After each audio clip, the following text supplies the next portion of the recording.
Hello YouTube friends, it's Megan here from AM Soaps. Today we are making goat's milk patchouli soap. And here is my patchouli essential oil. Its INCI is Pogostemon Cablin oil. And the whole point behind this soap is the smell. I absolutely love patchouli. Some people hate it.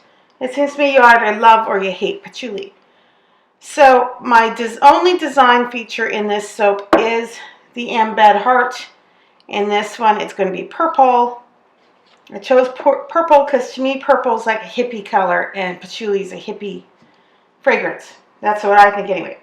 So I'm going to read to you, this is from Young Living Essential Oils, their description about patchouli. Patchouli is sometimes called the scent of the 60s. Has a musky, earthy, exotic aroma. It can be used topically to improve appearance of dry skin. Well, that's interesting. And is an ideal complement added to your favorite skincare products. Help reduce the symptoms of acne or boils. Relieve minor skin irritation. It as a fragrance acts as a nervine and calmative, enhances relaxation. More interesting is where it comes from. Patchouli is a species of plant from the genus Postegumon. It's from the herb and mint family, native to Asia, and has pale pink white flowers. So I think it's quite pretty. Heavy, strong scent. Been used for centuries in perfumes. Interesting. So that is what patchouli soap is all about, is the fragrance. So I don't do much design work. Anyone looking for patchouli soap wants 100% patchouli. I find they don't want to blend. I have made patchouli rose. It didn't sell any better than my pure patchouli. So people, I think, looking for patchouli just want patchouli. And I put it in my goat's milk soap, so you also get the nourishing, moisturizing qualities of the goat's milk with the wonderful fragrance of patchouli. I'm going to make this soap. Oh, first, if you haven't seen it, I have a video called The 12 Days of Restocking, and it is a song. I recommend if you watch it to please turn the sound down, because I admit it is not my best singing. However, in it I attempted to tell you the soaps that I'm making. So if you haven't seen the video, here is the highlight now where I tell you the middle of the restocking cycle, which is today, day 5. In the song that would be 5 golden rings. So today is the 5 golden rings day, but it's goat's milk patchouli. So here's a small snippet of the video. On the 5th day of restocking we made goat's milk patchouli. I totally hearty goat's milk cherry almond coffee soap. Here's my lye measured out and my goat's milk. Both of them were calculated using soapcalc.net. So I have my blend of 5 oils. This is a blend that I have come up with that I call suds, and I use the same recipe for almost every soap. My goat's milk carrot, Castile, and shampoo are different recipes. Every other soap is suds, which is my blend. No palm oil, it's just vegetable oils, and it's just perfect for where I live. And I use soapcalc.net to calculate the water and lye percentages. I always set my water 2.1 times the lye, and whatever water is, I use that 100% replaced by milk. So this is a long sentence. Ooh, a lot of talking. Yeah, that's what I'm doing. And then I very slowly add the lye to the milk. Just stir this. You know, this can take anywhere from 10 to 20 minutes. So I really speed it up.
Okay, we now have our lye fully mixed into the milk. 78 Fahrenheit, so we're at around room temperature. My oils are 100, so we can let this sit for a few more minutes. Sometimes I put my lye milk through a screen. Usually if you see me do that, that's because I'm not entirely sure I got all the lye. You can't see through the milk like you can see with water. However, today I've done this so slowly and thoroughly. I don't know if you've noticed, but I've been going back and forth like this and feeling for anything that might need to still be mixed, and I've been really scraping the sides. I'm not going to put it through a screen today because I am very confident that I got all the lye mixed into this milk. So the fragrance, I add the fragrance at 5% of the oils. So this is 48 ounces of oil, and this is 2.4 ounces of fragrance that I've measured out here, which turns out to be just under 80 milliliters. I always add essential oils to the oils before I add the lye liquid mixture. It doesn't do any acceleration of trace. I find it slows trace, and essential oils will discolor the soap, really the color of the oil. So patchouli is dark, so my soap's going to end up nice darker color, but it'll be pleasing. I'm not going to bother stopping gel phase on these. I'm just going to let them do what they want to do. So let's pour in our milk.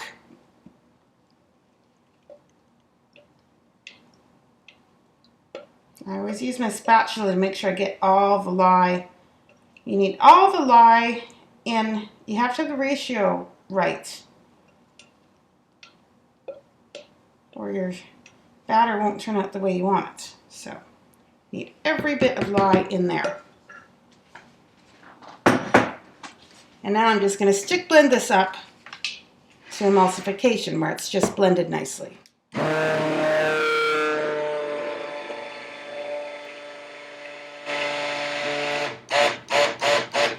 Oh, that's such a pretty color. I don't know if you guys can see the color. I like it. It's a very pretty brown.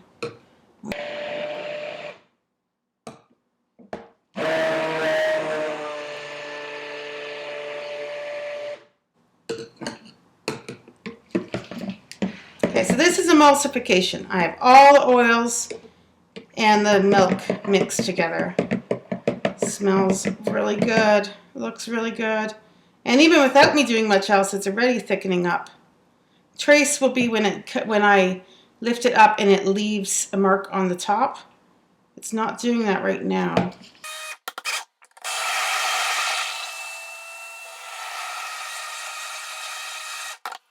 Okay, let's pour into one of the molds. I'm making 2 4-pound loaves today. I'm just going to show you pouring the first, and then I'm going to repeat everything I just did one more time for the second 4-pound loaf, which is over here. They're wooden loaf molds. And then I'm going to repeat everything one more time to make topping, and we're going to pipe the topping. I have my favorite piping tips here.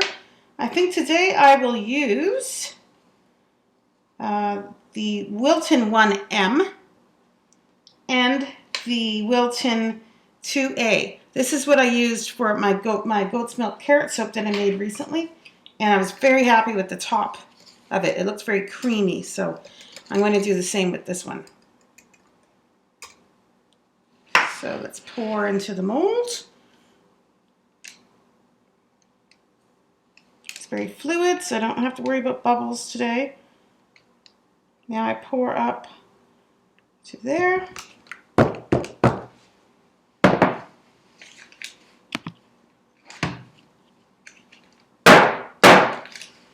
Now it's still too fluid for me to put my hearts in, so I am going to wait 5 minutes and come back to put my embed in and then finish pouring the rest. Okay, it's set up enough now to fit this in, so I just put it in here in the top right hand corner. There's a video I made, I believe it's my white tea soap, where I explain why I put these hearts in. It has to do with a house fire we had in Fort McMurray, and the province's response to the fire. They had a response called Alberta Strong, and they had a logo. And where our city is, we moved out from that city, but we still had our house there, which is now an empty lot. But it's being rebuilt. So the province had this campaign, Alberta Strong, where everyone was caring and helping and stuff. And they had a logo, and they put a heart where the city location is in the province, and it's in the top right-hand corner of the province. So that logo gave me the idea for this signature for our soaps. So since then, every soap I've made, almost, sometimes I forget, almost every soap I've made has had a heart in the top right-hand corner, just like that Alberta Strong logo. I just want to put a touch of love in our soaps and our signatures, so when people see them, they go, hey, I know your soaps. Your soaps are the ones with the hearts in them. And our motto is soaps made with heart. So that's why almost every soap we make has a little heart in it. And that's how it started. So that story is an example of some good stuff coming out of bad stuff. I actually saw our street burning on live television. It was horrible. Horrible thing to see. I don't wish that upon anyone. So this is loaf number 1. I'm going to repeat everything for loaf number 2. And then I'm going to come back and I will show you the piping. I won't show you loaf number 2 because it's just going to be the exact same thing repeated. So I'll see you back here for the piping.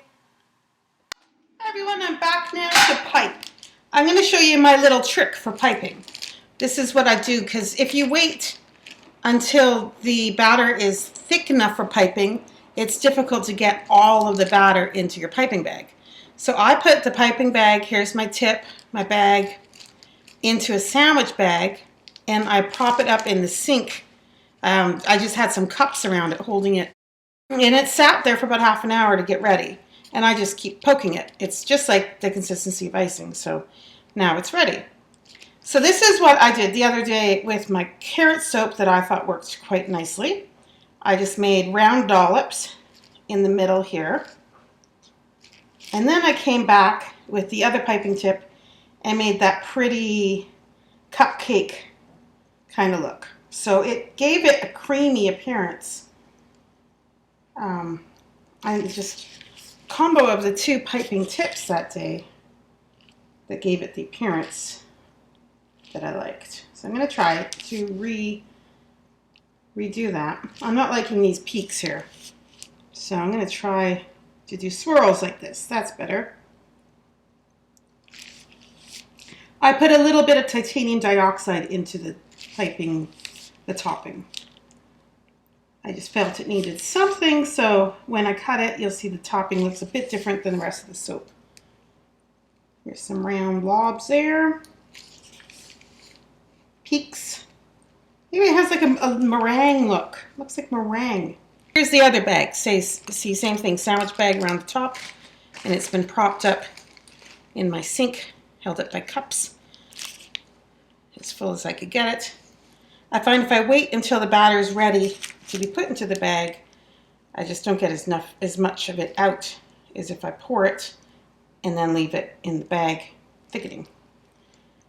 So now I do more of a cupcake look around the sides. I always start to worry at this point if I've had a good estimate of how much topping I should leave.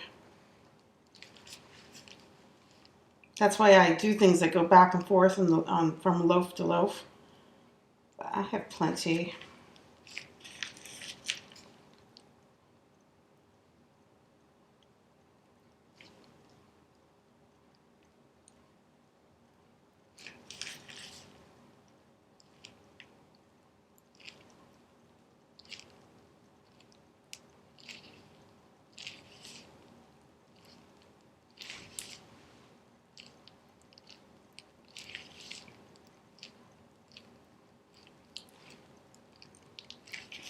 There's also fragrance essential oil in my topping here. I just love patchouli so much. Can't get enough of it. Put it in the topping as well as the rest. And people who love patchouli soap feel the same way as me. You either love it or you hate it. Okay, that is it. So, it doesn't look fantastic now, but when it is cut, it will look a whole lot different.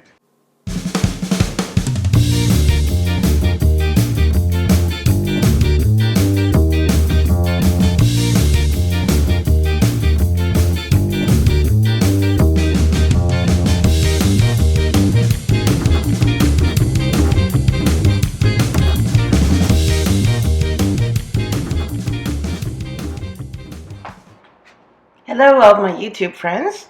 We're going to cut the patchouli soap now. First I'll just show you the loaf. So this is what I was trying to get with using the two piping tips. I personally find this look, it reminds me of maybe whipped cream or ice cream or something. I just find that looks so creamy having the two different piping tips together. Maybe I'm crazy. It's just something I did on that one loaf that I liked. So now I'm going to cut this on its side. The reason for it being on its side is I like the stripes from the Kriegel cutter to be horizontal. I just find that they look better like that on my soaps, because my soaps are short and chunky ones. Now there's no here's the end piece. There's no swirls or design inside, because this soap is all about the fragrance. So the only design feature is the heart.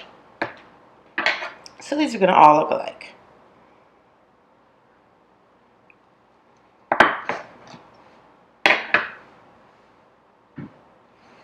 So what is important is that they smell very good. It smells just like a nice rich patchouli. I really like it.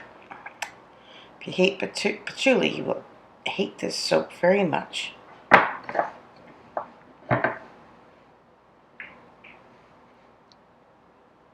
My husband's funny. One day I made patchouli and he came home and he said, "What is that horrible smell?" So I concluded that he hated patchouli.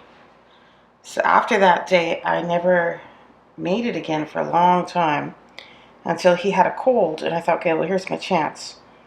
He's all stuffed up, so I'll make some patchouli soap. But he had enough of a sense of smell, he could still smell it, and this time he liked it. He came home and said, "What's that wonderful smell?" And since then, he likes it. So maybe the first time when he didn't like the smell of patchouli, it could have been blended, like maybe I had just made some other, like, I don't know, lilac or something, and that maybe together they didn't smell good. I'm going to straighten this up.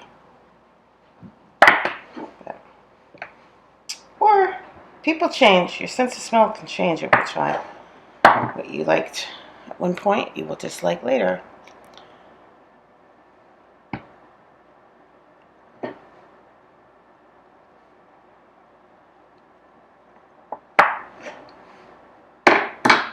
Rosemary, I find, is a funny one. I put rosemary in my shampoo bars, and same as this, people either absolutely love it or hate it. I find more people love it than hate it.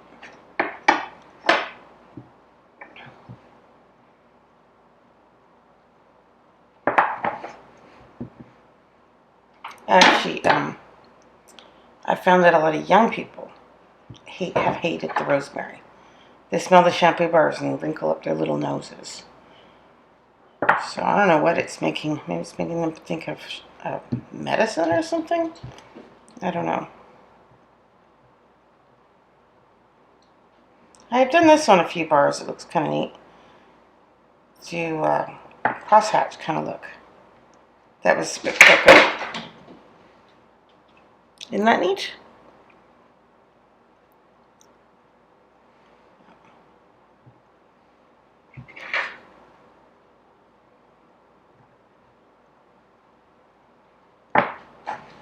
Cutting with the crinkle cutter isn't perfect, but that's kind of the charm behind the handcrafted soaps, is each bar is a little bit different than the other, as long as they're more or less the same weight.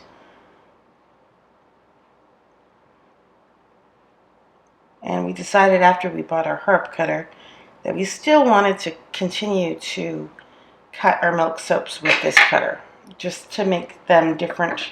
They're always displayed separate from the others, and just give them a different feature. Some people don't want a milk soap, so I don't know if it's true. It probably is. Some lactose intolerant people have told me that they also can't have milk soap. They can't eat milk and they can't wash with milk. So I have already cut the other loaf. I was impatient, and then it's kind of like with the box of chocolates. I said to myself that I would just cut one piece just to see what it looked like, and then I got excited and I kept going. I saved you one loaf to watch. There you go, everybody. My goat's milk patchouli soap. I hope that you enjoyed watching the making of this soap, and I'll see you in the next video. Bye, everyone.